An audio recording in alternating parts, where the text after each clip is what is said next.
अगर direct benefit transfer सीधे सीधे कंज्यूमर्स के खातों में किया जाए तो 200 यूनिट नहीं 500 यूनिट हर एक कंज्यूमर को फ्री बिजली दिल्ली के अंदर मिल सकती है। इतना पैसा इसके अंदर है। तो हम सब्सिडी हटाने की बात नहीं कर रहे, हम ये कह रहे हैं कि अगर ये सब्सिडी सीधे लोगों के खातों में डाली जाए तो 200 यूनिट फ्री नहीं 500 यूनिट फ्री दिल्ली के अंदर मिलेगी। और ये अभी आगे मैं बताऊंगा कि कैसे मैं इस फिगर पे पहुंचा हूं। 19 फरवरी 2018 को डीआरसी ने भी चिट्ठी लिख करके दिल्ली सरकार को ये कहा है, और इसकी भी कॉपी मैंने इसके अंदर लगाई है, और ये फिगर नंबर 16 में है, पेज नंबर 10 में, जिसमें डीआरसी ने लिखा है ये ऑडिट करे बगैर ये पैसा दिया गया है, अभी तक के ऑडिट नहीं हुआ है। अगर ये भ्रष्टाचार नहीं है तो क्या? इन कंपनीज के अंदर डायरेक्टर दिल्ली सरकार का कौन बना है? आम आदमी पार्टी सरकार ने डायरेक्टर बनाया है अपनी ही पार्टी के ट्रेजरर एनडी गुप्ता के बेटे नवीन गुप्ता को बीएसईएस का ट्रेजरर बनाया है। अगर यह कॉन्फ्लिक्ट ऑफ इंटरेस्ट नहीं है, अगर यह हितों का टकराव नहीं है तो क्या है? पार्टी अपने ट्रेजरर के बेटे को प्राइवेट कंपनीज के अंदर प्राइवेट डिस्कॉम जिसको 14,771 करोड़ रुपया जिसको अनऑडिटेड देती है, उसी के अंदर डायरेक्टर अपने ट्रेजरर के बेटे को बनाती है। तो ये कॉन्फ्लिक्ट ऑफ इंटरेस्ट नहीं है तो क्या है? अब जो है इन्होंने बहुत मिस्टीरियस तरीके से इन्होंने वॉलंटरी सब्सिडी स्कीम कर दी। आप सबको फोन आ रहे होंगे, मैसेजेस आ रहे होंगे कि आप कोई जो सब्सिडी लेना चाहें वो दबाएं। सब्सिडी लेने के लिए वॉलंटरी स्कीम क्या जरूरत पड़ गई एकदम से? कभी आपने सोचा कि सब्सिडी लेने के लिए वॉलंटरी क्या जरूरत पड़ गई?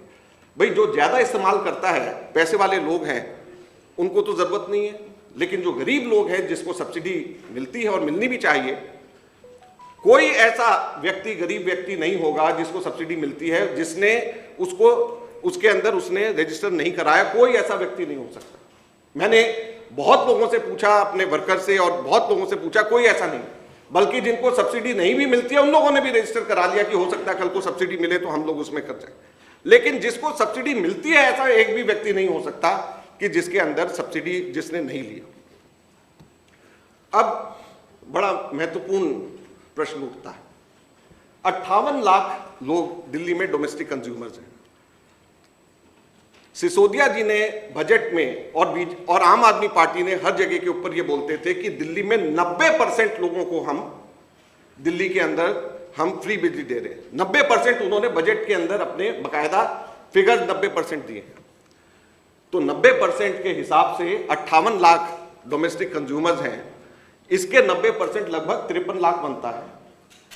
तो जब लोगों से पूछा जा रहा है तो 53 लाख लोगों को तो बोलना चाहिए। जब 90% लोगों को मिल रहा है तो 53 लाख लोगों को तो रजिस्टर करना चाहिए, क्योंकि कोई ऐसा व्यक्ति जिसका आता हो वो रजिस्टर ना करे ऐसा संभव नहीं है। फालतू कर सकते हैं बहुत लोग की, हो सकता है कम हो जाए, लेकिन जो इसका इस्तेमाल करता है वो रजिस्टर ना हो ये संभव ही नहीं। अब जो है आम आदमी पार्टी ने क्लेम किया कि 90% को मिलता है। वॉलंटरी सब्सिडी स्कीम में सिर्फ 37 लाख लोग रजिस्टर हुए हैं। 60% 90% ये क्लेम करते थे, सिर्फ 60% उसमें से रजिस्टर हुए हैं। 1/3 लोग रजिस्टर नहीं हुए हैं। इसका क्या मतलब है? इसका मतलब 1/3 फर्जी सब्सिडी के पैसे दिल्ली सरकार इनको देती थी। इसका मतलब यह है कि 14,731 करोड़ रुपए की जो सब्सिडी दी गई है, असल में उसके अंदर 1/3 फर्जी अकाउंट्स बना करके सब्सिडी दिए गए, और इसी वजह से इसका ऑडिट अभी तक के नहीं हुआ है। मुझे एक चीज बड़ा स्पष्ट मैं फिर से दोहराना चाहूंगा, 58 लाख दिल्ली में डोमेस्टिक कंज्यूमर्स हैं। ये दिल्ली सरकार अंबानी की कंपनीज को, डिस्कॉम्स को, प्राइवेट डिस्कॉम्स को 90% डोमेस्टिक कंज्यूमर्स के हिसाब से 14,731 करोड़ रुपया सब्सिडी के रूप में दिया। अब जब वॉलंटरी सब्सिडी स्कीम जब निकाली गई तो 90% नहीं, सिर्फ 60% लोगों ने रजिस्टर किया, और उसके अंदर जितने भी लोगों को सब्सिडी मिलती होगी उन्होंने तो किया ही होगा, फालतू ने भी किया होगा। चलो, लेकिन हम मान लेते हैं कि 60% ने किया, तो वो 30% बाकी कहां चले गए? और क्यों ये लोग डीबीटी को अपोज कर रहे थे, क्यों नहीं? आरटीआई मैंने लगाया 2019 में, यहीं से मैंने प्रेस कॉन्फ्रेंस करी थी इसी जगह से, और मैंने मांग करी थी कि इनको डीबीटी करके इनको दिया जाए और 500 यूनिट हो जाएंगे। नहीं माना, मैंने आरटीआई पे मांगता रह गया, मुझे हिसाब बताएं कि कितने कंज्यूमर्स को कहां मिलते हैं, अभी तक नहीं मिला। तो 30% curious case of missing more than 30% subsidy accounts. क्या डीबीटी जो अभी आने वाली है उसको ध्यान में रख करके इन्होंने वीएसएस जो वॉलंटरी सब्सिडी स्कीम निकाली है, इसका तो यही मतलब निकलता है कि इनको पता है कि केंद्र सरकार ने डीबीटी अनाउंस कर दिया, अब डीबीटी होना ही है, तो उस वक्त पता चलेगा कि एक्चुअल कितने हैं। तो इसलिए इसको अभी वीएसएस कर दिया जाए ताकि यह कहा जा सके कि हमने तो स्कीम निकाले और दिल्ली के अंदर 30% लोग बहुत ही कट्टर ईमानदार हैं जिन्होंने कहा कि हम 800 रुपया महीने का नहीं लेना चाहते। तो कौन सा ऐसा गरीब आदमी है जो 800 रुपया अपने परिवार के लिए हर महीने जो है केजरीवाल सरकार को दान के स्वरूप में दे देगा, मैं ये जानना चाहता हूं।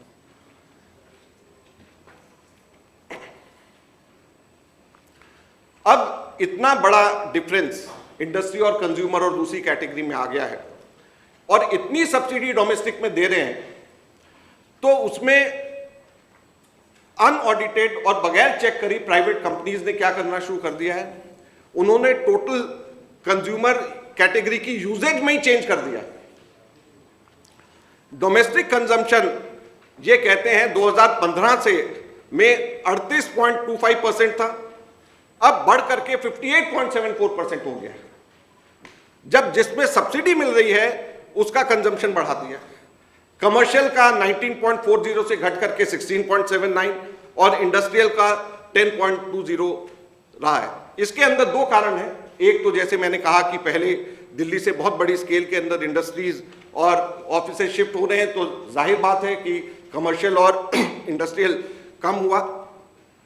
लेकिन इसके साथ में यह भी एक कारण है कि जितनी सब्सिडी डोमेस्टिक के अंदर बढ़ रही है, ये अपनी कैटेगराइजेशन चेंज, क्योंकि कोई चेक नहीं है, कोई ऑडिट नहीं है। ये कंपनीज ये कह देती हैं कि हमारे 1 लाख मिलियन यूनिट टोटल इस्तेमाल में से 50,000 मिलियन यूनिट डोमेस्टिक में गया, तो आंख बंद करके उसको मान लिया जाता है और उसके हिसाब से सब्सिडी दे दी जाती है। और ये मैंने ईयर वाइज बताया है कि किस प्रकार से सब्सिडी किस प्रकार से कंज्यूमर कैटेगरी के अंदर परसेंटेज में चेंजेस हुई हैं। और ये लास्ट स्लाइड है जिसमें मिलियन यूनिट्स किस प्रकार से कंज्यूमर कैटेगरी के अंदर चेंजेस हुई हैं ओवर द ईयर्स, ये इसमें दिखाया है।